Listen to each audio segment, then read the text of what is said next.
Assalamualaikum warahmatullahi wabarakatuh. Perkenalkan, nama saya Nur Ain Rosida dari Program Studi Pendidikan Agama Islam kelas A dengan NIM 21201033. Di sini saya akan membawakan ceramah singkat tentang perintah menjaga kecantikan dan keindahan wanita. Bismillahirrahmanirrahim. Alhamdulillahirabbil alamin wa bihi nasta'inu ala umuri dunya waddin wa ala alihi washabihi ajma'in. Amma ba'd. Yang saya hormati para penonton yang insya Allah dirahmati oleh Allah.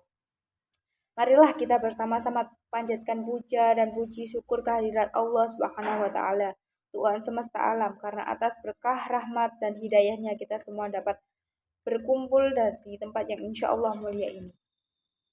Sholawat serta salam tetap tercurah limpahkan kepada junjungan kita Nabi Agung Muhammad SAW serta para keluarga dan para sahabatnya. Semoga kita kelak akan mendapat syafaatnya di akhir zaman nanti. Amin, amin ya robbal alamin.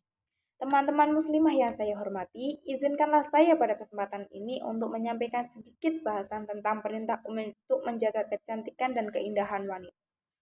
Berkaitan dengan wanita berarti tidak lepas dari membicarakan kecantikan dan keelokan tubuhnya yang memang memiliki peranan kuat dalam menarik laki-laki yang ingin hidup bersamanya. Oleh sebab itu, Islam mengajarkan agar laki-laki yang hendak menikahi seorang wanita untuk melihat dulu wanita tersebut. Hal ini untuk diketahui keelokan dan kecantikan parasnya agar bisa melanggengkan kehidupan berkeluarganya kelak. Namun, kecantikan dan keelokan wanita tidak boleh diperlihatkan seenaknya untuk siapa saja. Seorang wanita hendaknya memelihara diri agar menjadi pribadi yang lebih unggul berkualitas, tidak menjadi penggoda kaum laki-laki, dan agar kerusakan moral serta agama seseorang bisa terpelihara. Maka Islam memerintahkan wanita untuk menetapi rumahnya dan tidak boleh memamerkan keelokan serta kecantikannya. Allah Subhanahu wa taala berfirman, A'udzu billahi minasyaitonir rajim. Bismillahirrahmanirrahim. Wa qarna fi buyutikunna wa la tabarrajna tabarrujal jahiliyatil ula wa aqimna sholata wa atina zakata wa atina Allah wa rasulah. Innama yuridullahu liyudhiba ankum rijsa ahlal baiti wa yutahhirakum tathira. Yang berarti, dan hendaklah kamu tetap di rumahmu dan janganlah kamu bertingkah laku seperti orang-orang jahiliyah yang dahulu.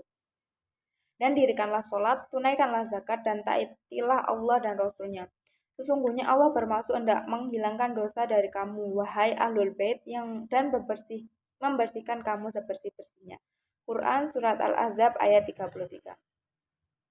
Syekh Abdurrahman bin Nasir Al-Sa'di rahimakumullah mengatakan tentang makna ayat tersebut yang berarti menetaplah kalian di rumah kalian sebab hal itu lebih selamat dan lebih memelihara diri kalian. Beliau melanjutkan makna ayat tersebut yang artinya janganlah banyak keluar dengan bersolek atau memamerkan semerbak harum wangi kalian. Itu juga merupakan kebiasaan orang pada zaman jahiliyah dahulu yang tidak mengetahui ilmu dan norma agama. Semua ini dilakukan demi mencegah munculnya kejahatan dan sebab-sebabnya. Ibnu Katsir rahimahullah mengatakan artinya tetaplah di rumah-rumah kalian dan jangan keluar tanpa hajat atau keperluan. Termasuk hajat-hajat yang syar'i yang memperbolehkan wanita keluar rumah ialah sholat di masjid dengan persyaratan sebagaimana sabda Rasulullah Shallallahu Alaihi Wasallam. Janganlah kalian mencegah istri-istri dan putri-putri kalian dari masjid Allah, namun hendaklah mereka keluar dalam keadaan berjilbab. Dan dalam riwayat lain disebutkan dan rumah mereka adalah lebih baik bagi mereka. Adapun yang termasuk dalam hukum firman Allah Subhanahu wa taala yang artinya dan janganlah kamu berhias dan bertingkah laku seperti orang-orang jahiliyah yang dulu. Antara yang pertama, keluar rumah dan berjalan di antara kaum laki-laki. Yang kedua, keluar rumah dan berjalan berlenggak-lenggok, berlagak geni dan menggoda. Yang ketiga adalah tabaruj, ialah mengenakan kerudung di atas kepala dengan tidak merapikannya agar bisa menutupi kalung, anting-anting serta lehernya. Tapi semua itu justru kelihatan. Itulah tabaruj jahiliyah yang semakin luas dan dilakukan oleh kaum mukminat. Dan hukum dalam ayat ini tidak hanya bagi para istri dan anak perempuan beliau saja, namun berlaku juga bagi kaum mukminat seluruhnya. Ibnu Katsir rahimahumullah ketika menafsirkan ayat di atas mengatakan, semua ini merupakan adab dan tata krama dari Allah Subhanahu wa taala. Perintahkan kepada para istri dan para anak Nabi Muhammad SAW. Adapun kaum bagi wanita umat di seluruhnya sama hukumnya dengan mereka dalam masalah ini. Teman-teman muslimah yang saya hormati dan semoga dirahmati Allah Subhanahu wa taala, demikian sedikit tentang adab wajib bagi kaum muslimah yang bisa saya uraikan.